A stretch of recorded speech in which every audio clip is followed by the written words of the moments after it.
అందరికీ నమస్కారం. నా పేరు Swapna. Welcome to Suman TV health. Pain is inevitable but suffering is optional అని పెద్దవాళ్ళు అంటారు. అంటే నొప్పి రావడం మనం అవాయిడ్ చేయలేము. నొప్పిని ఎలా మేనేజ్ చేయొచ్చో తప్పకుండా దాన్ని డీల్ చేయొచ్చు. ఇవాళ మళ్ళీ మనం నొప్పి గురించి, నొప్పి అసలు ఎందుకు వస్తుంది, నొప్పి అయినప్పుడు భరిస్తే బాడీలో ఏమేమి జరుగుతాయో కూడా తెలుసుకుందాం ఇవాళ. డాక్టర్ సుధీర్ గారు, thank you so much sir for your time. బాగా బిజీగా ఉంది మీ క్లినిక్ అంతా. అయినా మేము ఒక 20 నిమిషాలు మీ నుంచి అలా తీసుకోబోతున్నాం ఇవాళ. తప్పకుండా సార్, ఇప్పుడు నీ పెయిన్కి obviously surgery postponement or even avoiding అది కూడా సాధ్యం అని చెప్పేశారు. మీరు చాలా కేసెస్లో మీరు ప్రూవ్ చేశారు. లేటెస్ట్ అడ్వాన్స్మెంట్ ఏంటి సార్? అడ్వాన్స్మెంట్ ఏం లేదు, ఈ పిఆర్పీఏ లేటెస్ట్. ఎందుకంటే ఇది ఇప్పుడు అర్థమైంది అందరికీ. ఇప్పుడు మీరు అన్నట్టు ప్రతి ఒక్కరు కూడాను మోకాలు నొప్పి అంటే ఆపరేషన్ ఆలోచిస్తారు. ఎందుకంటే ఆపరేషన్ 40 సంవత్సరాల నుంచి అంత ఫేమస్ అయింది. మంచి జరిగింది, చెడు జరిగింది, అది వేరే విషయం. కానీ ఎప్పుడన్నా మీరు ఏ ఆర్థోపెడిక్ బుక్ చదివినా కూడాను సర్జరీ అన్నది మీరు చేయాల్సిన టైం ఎప్పుడంటే అన్ని నాన్ సర్జికల్ ట్రీట్మెంట్స్ మీరు యూజ్ చేసి అది వీలు కానప్పుడే సర్జరీకి పోవాలి.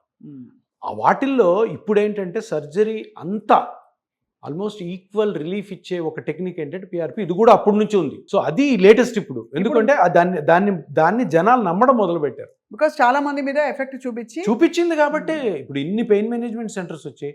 ఇంకా మంచి వార్త ఏంటంటే 100 మంది ఆర్థోపెడిషియన్స్ హైదరాబాద్లో ప్రాక్టీస్ చేస్తున్నారు PRP. That is a good sign. But చాలా మంది వ్యతిరేకిస్తున్నారు కదా. ఇప్పుడు కొత్తగా ఏదైనా టెక్నిక్ వచ్చింది అనుకోండి, వ్యతిరేకత వస్తుంది. ఒకరిద్దరే ఉంటారు వాళ్ళు వ్యతిరేకించేవాళ్ళు. అది ఆ వ్యతిరేకత కూడా జనాలకు ఒక అవేర్నెస్. సరే ఏదో పిఆర్పి బాగాలేదంటున్నాడు కదా, అసలు ఏంటో పిఆర్పి చదువుదామని ఆ మంచి తెలిసినప్పుడు తప్పకుండా వాళ్ళకి ఏంటంటే ఇప్పుడు చూడండి, మోకాలు నొప్పిని ఎంతమంది ట్రీట్ చేయొచ్చు. ఎంబీబీఎస్ డాక్టర్ ట్రీట్ చేయొచ్చు, హోమియోపతి వాళ్ళు ట్రీట్ చేయొచ్చు, ఆయుర్వేదిక్ వాళ్ళు ట్రీట్ చేయొచ్చు, సిద్ధా వాళ్ళు ట్రీట్ చేయొచ్చు, ఫిజియోథెరపీ వాళ్ళు ట్రీట్ చేయొచ్చు, ఆర్థోపెడిక్ డాక్టర్స్ ట్రీట్ చేయొచ్చు, అనస్థీషియా పెయిన్ స్పెషలిస్ట్ ట్రీట్ చేయొచ్చు, జనరల్ మెడిసిన్ వాళ్ళు ట్రీట్ చేయకూడదు. అందరూ చేయొచ్చు మోకాలు నొప్పి, ఆస్టియోఆర్థరైటిస్.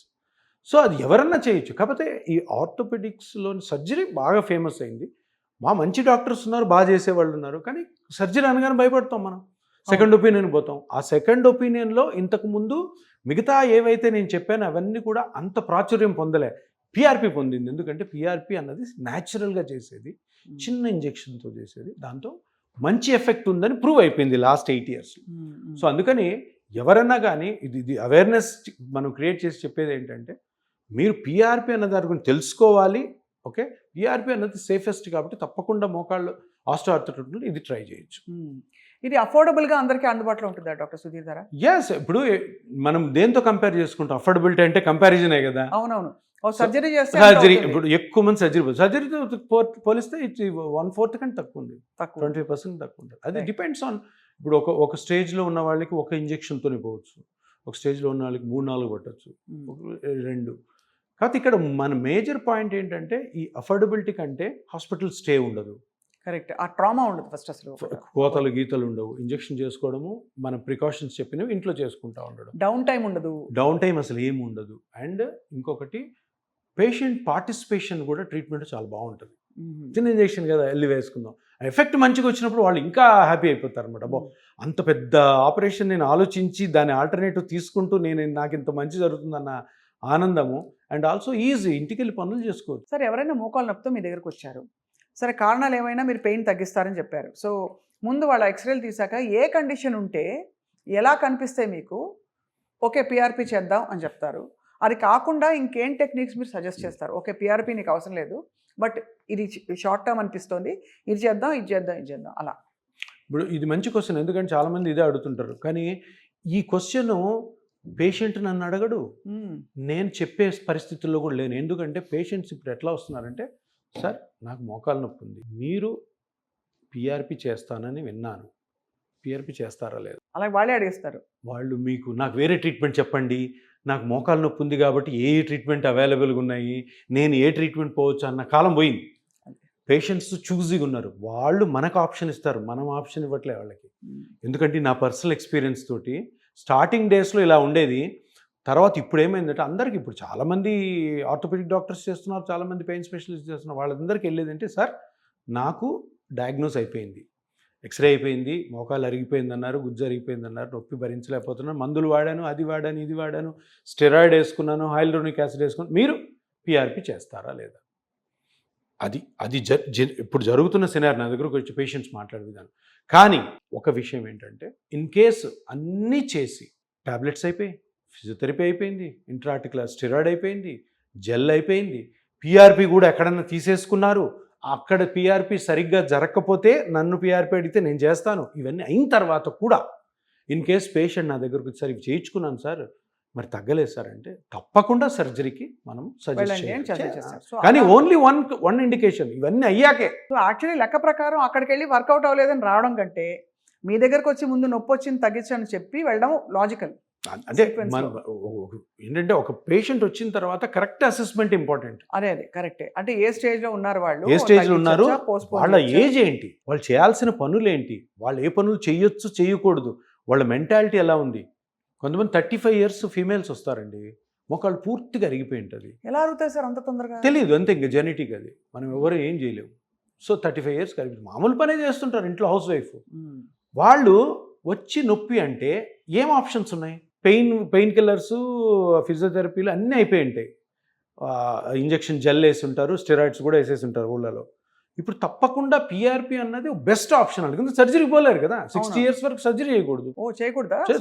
మొన్న ఆయుష్మాన్ భారత్లో వచ్చింది కదా, 60 ఏళ్లలోపు సర్జరీ వద్దు అంటే. ఒకటి మళ్ళీ ఈ 35-40 years వాళ్ళకి అన్ని ట్రై చేసిన తర్వాత ఒకవేళ అన్నీ ఆ ట్రై చేసిన డాక్టర్స్ అమ్మ ఈ మేము ట్రై చేయాల్సిన చేసేసాం ఇంకా కాదన్నప్పుడు సర్జరీకి వెళ్ళచ్చు. కానీ అయిన తర్వాతే. కానీ ఈ పిఆర్పి ట్రీట్మెంట్ వల్ల అంత దూరం వెళ్ళాల్సిన అవసరం ఉండకపోవచ్చు. ఎప్పుడు పిఆర్పి కరెక్ట్గా జరగాల, పిఆర్పి కరెక్ట్ టెక్నిక్తో జరగాల, పిఆర్పిలో ఎన్ని సిట్టింగ్స్ జరగాలో అన్ని సిట్టింగ్స్ జరగాల, దాని రికవరీ చూడాలి, పేషెంట్ డిసిప్లిన్గా ఉండాలి, ఫాలోఅప్ ప్రాపర్గా ఉండాలి. ఊరికే ఇప్పుడు చాలామంది ఏమనుకుంటుంటారంటే పిఆర్పి ఏముంది, పేషెంట్ బ్లడ్ తీసుకోవడం, దాన్ని ప్రాసెస్ చేయడము, కంపెనీ వాడు చెప్తాడు అట్లా పీగడం, అలా మోకాళ్ళలో గుచ్చడం అనుకుంటారు. కాదు, చాలా తప్పు. కరెక్ట్ టెక్నిక్తో చేయాలి. కరెక్ట్ టెక్నిక్ అంటే స్కాన్స్ చేసుకోవాలి, స్కాన్స్లో గుజ్జు ఎక్కడ అరిగిపోయిందో చూడాలి, అక్కడ ఇంజెక్షన్ వేసిన తర్వాత గుజ్జు పెరుగుతుందా లేదా చూడాలి, గుజ్జు ఎంత పెరుగుతుందో అంత నొప్పి తగ్గుతుందా లేదా చూడాలి. ఈ రెండు కరెక్ట్గా జరగడానికి మనం చెప్పిన మాట పేషెంట్ వింటుందా లేదా చూడాలి. అది అంటే వాళ్ళని యాక్టివిటీస్ తగ్గించుకోండి, అన్ని చేయండి అని చెప్పేస్తారు. అన్ని కస్టమైజ్డ్ ఉంటాయి. ఇప్పుడు మీకు వచ్చింది మీ జాబ్ని బట్టి మీకు యాక్టివిటీ ఉంటుంది, మీకు జాబ్ని బట్టి మీకు ట్రీట్మెంట్ ఉంటుంది.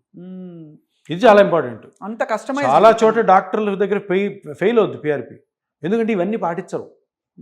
కొన్ని రోజులకి అందరు నేర్చుకుంటారు ఆ టెక్నిక్స్, స్ట్రాటజీ, అదే ప్రోటోకాల్స్, అవి బాగా చేస్తే పిఆర్పికి తిరుగు ఉండదు రేపు పొద్దున కాలం. సార్ ఇప్పుడు ఆబ్వియస్లీ మోకాళ్ళ నొప్పులకి ఇది అద్భుతమైన సొల్యూషన్గా వచ్చింది. లో బ్యాక్ పెయిన్కి ఏంటి sir, what is treatment protocol మామూలుగా? ఎగ్జాక్ట్లీ. సో లో బ్యాక్ పెయిన్ అనేది ఇది పెద్ద మిస్టరీ. మోకాలు అన్నది బోలాబాలా జాయింట్, నేను చాలాసార్లు చెప్తుంటే ఏముండదు, పెద్ద జాయింట్, 5 స్ట్రక్చర్స్ ఉంటాయి. ఆ 5 స్ట్రక్చర్లోనో ఏదో ఒకటి డ్యామేజ్ అయి ఉంటుంది. దాన్ని పిఆర్పి ద్వారానో ఇతర టెక్నిక్స్ తోటి చేసుకోవచ్చు. స్పైన్ అంటే ఏంటి? Spinal cord, nerves, discs, bones, joints, ligaments, fascia, ఇన్ని ఉంటాయి. స్పైన్ నొప్పికి ట్రీట్మెంట్స్ చాలా ఫెయిల్ అవుతాయి. ఎందుకు ఫెయిల్ అవుతాయి అంటే ఆ పలానా స్ట్రక్చర్ ఏ స్ట్రక్చరో కనుక్కోవడం కష్టం. మన దగ్గర ఉన్నవి ఏంటి, ఇప్పుడు ఎక్స్రే ఉంది, అల్ట్రాసౌండ్ ఉంది, ఎంఆర్ఐ స్కాన్ ఉంది, ఇంకా స్పైన్లో నొప్పికి ఇంకంతకంటే ఏం లేవు.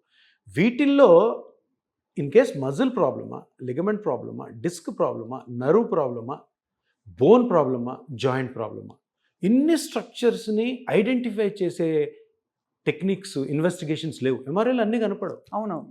ఆబ్వియస్గా మజిల్ డ్యామేజ్ అయింటే మజిల్ కనపడుతుంది. కొంతమందికి బాగా నొప్పి అంటారు. ఈ సాఫ్ట్వేర్ ఎంప్లాయీస్, ఫీమేల్స్, ఇంట్లో పనిచేసి బయట పనిచేసి చాలా ఎక్కువ పని చేస్తుంటారు, వీళ్ళకి నడువు నొప్పి ఉంటుంది. చూస్తే డిస్క్ ఉండదు, నర్వ్స్ బాగుంటాయి, డిస్క్లో క్రాక్స్ ఉండవు, బోన్స్ బాగుంటాయి, 35 years పెయిన్ వస్తుంటుంది. అవును. కారణం తెలియనప్పుడు ఏం చేస్తారు? Pain killers, physiotherapy, pain killers. ఆ పెయిన్ కిల్లర్స్ తిని దాని కాంప్లికేషన్స్ తప్ప నొప్పి తగ్గదు. ఎందుకు? పెయిన్ కిల్లర్ ఎంతసేపు పని చేస్తుంది. ఇప్పుడు వచ్చిన టెక్నిక్స్ ప్రకారం మన దగ్గర డైనమిక్ అల్ట్రాసౌండ్ మెషిన్స్ అని ఇప్పుడు వచ్చినాయి. ఆ అల్ట్రాసౌండ్ మెషిన్స్ తోటి ఆ ఫేషియా నుంచి పెయిన్ వస్తుందా, జాయింట్ నుంచి పెయిన్ వస్తుందా, మజిల్స్, పెద్ద ఎరెక్టార్ స్పైన్ మజిల్స్ అని ఉంటాయి, ఆ మజిల్స్ వల్ల కూడా వస్తాయి, ఫేషియా వల్ల పెయిన్ వస్తుందా, లిగమెంట్స్ వల్ల మనం కనుక్కోవచ్చు. బట్ దానికి ఎక్స్పర్టైజ్ ఉండాలి. ఉన్నప్పుడు ఆ ఏరియా, ఆ స్ట్రక్చర్ని ట్రీట్ చేయడం ద్వారా, ఇంజెక్షన్స్ ద్వారా, వాటన్నిటికి సర్జరీస్ లేవు. సర్జరీ ఉన్నది డిస్క్ ఒక్కదానికి, హ్యాపీగా రికవర్ అవుతుంది. ఇంకోటి రాంగ్గా ట్రీట్మెంట్స్ కూడా జరగవు. కరెక్ట్ డయాగ్నోస్ అయితే. ఇప్పుడు మీరు ఎందుకు ఈ క్వశ్చన్ అడిగారంటే నడుము నొప్పి ఎన్ని ట్రీట్మెంట్లు తీసుకున్నా తగ్గని వాళ్ళు లక్షల మంది ఉన్నారు. అవును. అండ్ అది అది అంటే స్పొరాటిక్గా వచ్చేవి కూడా ఉంటాయి కొన్ని. ఉంటాయి. దాని అందరూ ఏం చేయాలో అంటున్నారు తెలియదు. నాకు 10 years నుంచి స్పాండిలైటిస్ ఉంది అంటారు. ఏదో మన దగ్గర ఒక పెద్ద బిల్డింగ్ వేస్తున్నట్టు. తప్పది కదా. వాళ్ళకి తెలియదు. వాళ్ళు ఏంటంటే నేను ఇంక దీంతోనే బతకాలి, దీంతోనే చనిపోవాలన్న అవును, ఐడియా. పరిమితం చేసేసుకుంటారు. పాతకాలంలో ఇప్పుడు వరకు ఉన్నది ఏంటంటే ఆ స్ట్రక్చర్ని ఐడెంటిఫై చెయ్యలేకపోవడం వల్ల ఆ ట్రీట్మెంట్ కరెక్ట్ చేయాలి. ఇప్పుడున్న టెక్నిక్స్ తోటి మన ఎగ్జామినేషన్ స్కిల్స్ తోటి ట్రీట్మెంట్ పద్ధతులతోటి ఆ పర్టికులర్ స్మాల్ స్ట్రక్చర్ ఏదైతే డ్యామేజ్ అయిందో దాన్ని కానీ మనం ఐడెంటిఫై చేస్తే సింపుల్ ఇంజెక్షన్తోనే రికవర్ అవ్వచ్చు. అయిపోయింది. సరే, వాళ్ళు చాలా కొత్త విషయాలు తెలుసుకున్నాం. ఐఎమ్ రియలీ హ్యాపీ వాళ్ళ కాన్వర్జేషన్తో. సో డెఫినెట్లీ ఐ థింక్ ఇది something everybody needs to think about pain ఎందుకు వస్తుంది అండ్ దాన్ని సకాలంలో అరికట్టడానికి మిమ్మల్ని కన్సల్ట్ చేస్తారు అందరు. Thank you so much. నమస్కారం.